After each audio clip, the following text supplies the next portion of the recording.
the Lord's judgment against Nineveh. What sorrow awaits Nineveh, the city of murder and lies. She is crammed with wealth and is never without victims. Hear the crack of whips, the rumble of wheels. Horses' hooves pound, and chariots clatter wildly. See the flashing swords and glittering spears as the charioteers charge past. There are countless casualties, heaps of bodies, so many bodies that people stumble over them.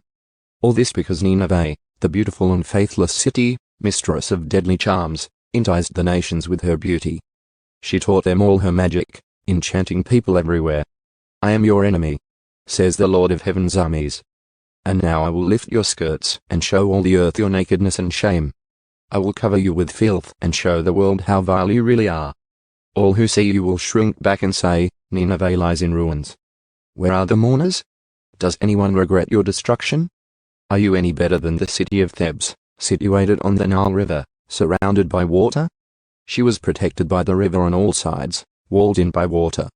Ethiopia and the land of Egypt gave unlimited assistance. The nations of Put and Libya were among her allies. Yet Thebes fell, and her people were led away as captives. Her babies were dashed to death against the stones of the streets. Soldiers threw dice to get Egyptian officers as servants. All their leaders were bound in chains. And you, Nineveh, will also stag like a drunkard. You will hide for fear of the attacking enemy. All your fortresses will fall.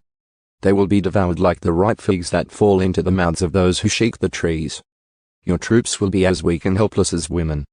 The gates of your land will be opened wide to the enemy and set on fire and burned. Get ready for the siege.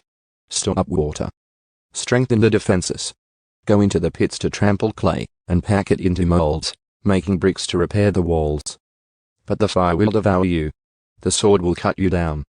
The enemy will consume you like locusts, devouring everything they see.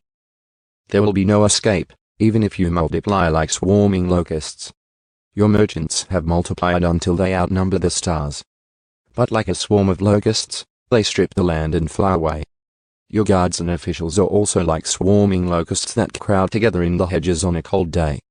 But like locusts that fly away when the sun comes up, all of them will fly away and disappear. Your shepherds are asleep, O Assyrian king. Your princes lie dead in the dust. Your people are scattered across the mountains with no one to gather them together. There is no healing for your wound. Your injury is fatal. All who hear of your destruction will clap their hands for joy. Where can anyone be found who has not suffered from your continual cruelty?